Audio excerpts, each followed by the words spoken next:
പുതിയൊരു വീഡിയോയിലേക്ക് എല്ലാ മാന്യ പ്രേക്ഷകർക്കും സ്വാഗതം. ഇന്ന് ഞാൻ നിങ്ങളുമായി പങ്കുവെക്കുന്ന അപ്ഡേറ്റ് ഇന്ന് AEW നടത്തിയ ഡബിൾ ഓർ നത്തിങ് 2024 എന്ന ഷോയുടെ ഒരു ഷോർട്ട് റിവ്യൂ ആണ്. അപ്പോൾ നമുക്ക് അധികം ദീർഘിപ്പിക്കാതെ നേരെ വീഡിയോയിലേക്ക് തുടക്കാം. 2024 AEW നടത്തിയിട്ടുള്ള പേപ്പർ വ്യൂകളിൽ ഏറ്റവും മികച്ച പേപ്പർ വ്യൂ തന്നെയായിരുന്നു നമുക്കിന്ന് കാണാൻ സാധിച്ച ഡബിൾ ഓർ നത്തിങ് എന്ന് പറയുന്നത്. ഈ ഷോയുടെ തുടക്കം മുതൽ ഒടുക്കം വരെ വളരെ സർപ്രൈസുകളും അതുപോലെ തന്നെ OMG മൊമെൻറ്റ്സുകളും നിറഞ്ഞ ഒരു കിടിലൻ ഷോ ആയിട്ട് തന്നെയാണ് നമുക്ക് ഡബിൾ ഓർ നത്തിങ് കാണാൻ സാധിച്ചത്.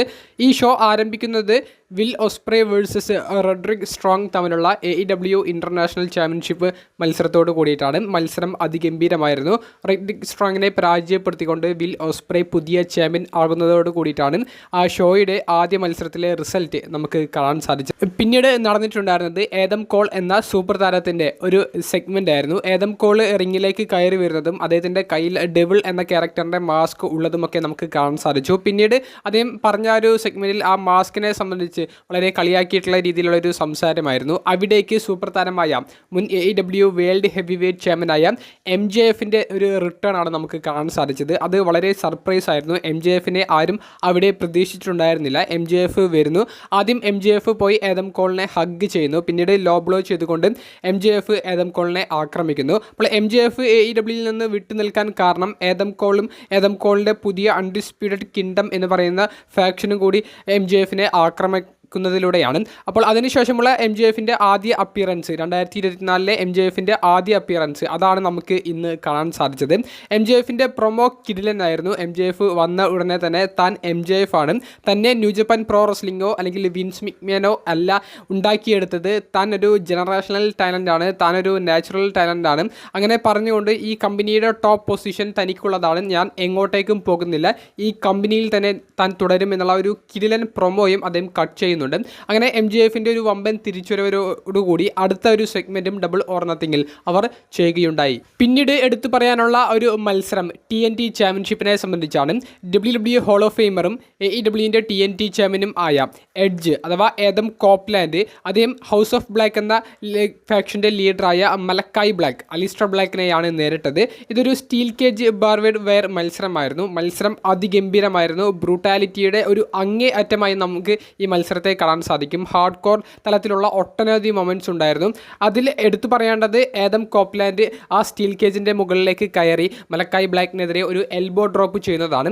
ഒരു പക്ഷേ ഏദം കോപ്ലാൻഡിൻ്റെ ആ കാലൊടിഞ്ഞു എന്ന് നമ്മളെ തോന്നിപ്പിച്ച ഒരു മൊമെൻ്റ് ആയിരുന്നു. ഇത്രയും പ്രായമായിട്ടും അദ്ദേഹം ഇത്രയും റിസ്ക് എടുക്കുന്നത് നമ്മൾ കൈയടിച്ചുകൊണ്ട് അദ്ദേഹത്തിന് ആ ഒരു മൊമെൻ്റൊക്കെ നമുക്ക് സ്വീകരിക്കാൻ സാധിക്കുകയുള്ളൂ. എന്നാൽ മത്സരത്തിലെ വലിയൊരു ട്വിസ്റ്റ് സംഭവിച്ചത് ഇരുവരും ഫൈറ്റ് ചെയ്ത് ആ ഒരു സ്റ്റീൽ കേജിൻ്റെ ആ വാതിലൊക്കെ തകർത്ത് രണ്ടുപേരും റിങ്ങിൻ്റെ പുറത്തേക്ക് വീഴുന്നു. അവിടെ നിന്ന് ചെറിയൊരു ഫൈറ്റ് നടത്തുന്ന സമയത്ത് ഹൗസ് ഓഫ് ബ്ലാക്കിലെ മറ്റ് രണ്ട് മെമ്പേഴ്സ് ബഡി മാത്യൂസും ബ്രോഡി കിങ്ങും അങ്ങോട്ടേക്ക് കയറി വരുന്നു. അവർ ആദ്യം മലക്കായ് ബ്ലാക്കിൻ്റെ കൂടെ നിൽക്കുന്നതായി കാണിക്കുന്നു. പിന്നീട് ഏദം കോപ്ലാൻഡിൻ്റെ അടുത്തേക്ക് വരുന്നു. അപ്പോൾ എന്താണ് സംഭവിക്കുന്നത് എന്നുള്ള വലിയൊരു ആകാംക്ഷ ആളുകളുടെ മുമ്പിലുണ്ടായിരുന്നു. ആ സമയത്ത് ഏദം കോപ്ലാൻഡിനെ buddy Mathews ആക്രമിക്കുന്നു. Thangal house of black വിട്ടുപോകുന്നില്ല എന്നുള്ളത് അവർ പ്രൂവ് ചെയ്യുന്നുണ്ട്. പിന്നീട് അവിടെ നിന്ന് ഏദം കോപ്ലാൻഡിനെ ബ്രൂട്ടലായി ആക്രമിച്ചു മത്സരം അവസാനിപ്പിക്കാൻ വേണ്ടി ശ്രമിച്ച മലക്കായ് ബ്ലാക്കിൻ്റെയും ഹൗസ് ഓഫ് ബ്ലാക്ക് മെമ്പേഴ്സിൻ്റെയും ആ മുമ്പിലേക്ക് ആ റിങ് പൊളിച്ചുകൊണ്ട് ഗാംഗ്രേൽ എന്ന് പറയുന്ന AEWയിലേക്കുള്ള ഒരു റിട്ടേൺ നടത്തിയ WWE ആറ്റിറ്റ്യൂഡ് എറ കാലഘട്ടത്തിൽ ഉണ്ടായിരുന്ന ബ്രൂഡ് എന്ന ഫാക്ഷനിലെ അംഗം വരുന്നു.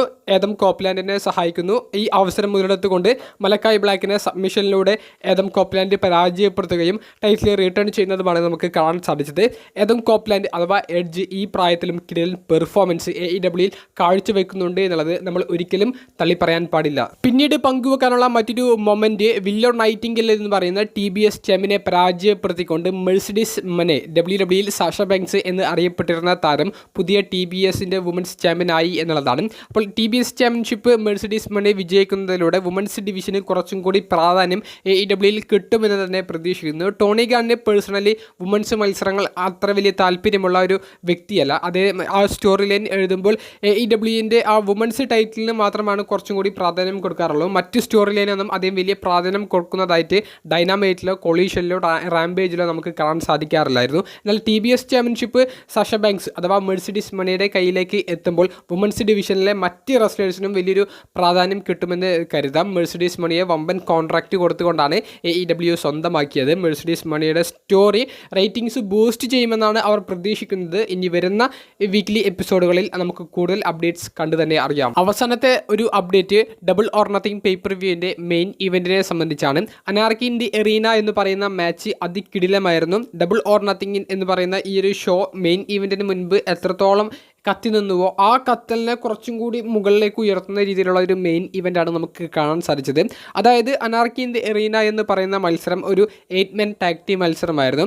4 പേര് ടീം AEWനെ റെപ്രസെൻറ്റ് ചെയ്തുകൊണ്ട് ബ്രയാൻ ഡാനിയൽസൺ, FTR എന്ന ടാഗ് ടീം, അതുപോലെ തന്നെ ഡെർബി ആലൻ. ഓപ്പോസിറ്റ് വരുന്നത് എലീറ്റ് എന്ന് പറയുന്ന ഗ്രൂപ്പും Young Bucks, Kazuchika Okada, Jack Perry. ഇവർ തമ്മിലുള്ള ഒരു മത്സരമാണ് നമുക്ക് കാണാൻ സാധിച്ചത്. തുടക്കം മുതലേ ഒടുക്കം വരെ ആ ഒരു തീയിൽ നിന്നുകൊണ്ടുള്ള ഒരു മത്സരം, അതായത് ഒരിക്കലും അവരുടെ ആ ഒരു പെർഫോമൻസിൻ്റെ ലെവൽ താഴ്ന്നു പോയിട്ടുണ്ടായിരുന്നില്ല. മത്സരം കാണികളുടെ ഇടയിലേക്ക് പോകുന്നു, ബാക്ക് സ്റ്റേജിലേക്ക് പോകുന്നു, അതുപോലെ തന്നെ റിങ്, എൻട്രൻസ് സ്റ്റേജ്, ഇതെല്ലാം മാക്സിമം യൂട്ടിലൈസ് ചെയ്യുന്നുണ്ട്. പിന്നീട് എടുത്തു പറയേണ്ട ഒരു മൂവ്മെൻറ്റ് എന്ന് പറയുന്നത് ഡെർബി ആലിൻ്റെ ഒരു കോഫിൻ ഡ്രോപ്പ് കാണികളുടെ ഇടയിൽ നിന്ന് ഉണ്ടായിരുന്നു. അതുപോലെ തന്നെ അവസാന നിമിഷങ്ങളിൽ റിങ്ങിലേക്ക് വരുന്ന ആ ഒരു സമയത്ത് ടോണി ഖാനെ ആ ഒരു എൻട്രൻസ് സ്റ്റേജിലേക്ക് ജാക്ക് പെറി ബാക്ക് സ്റ്റേജിൽ നിന്ന് പിടിച്ചു കൊണ്ടുവരുന്നുണ്ട്. അപ്പോൾ ഇതിന് ഡെർബി ആലൻ തിരിച്ചടിക്കുന്നത് ഒരു ഫയർ ഉപയോഗിച്ചുകൊണ്ടാണ്.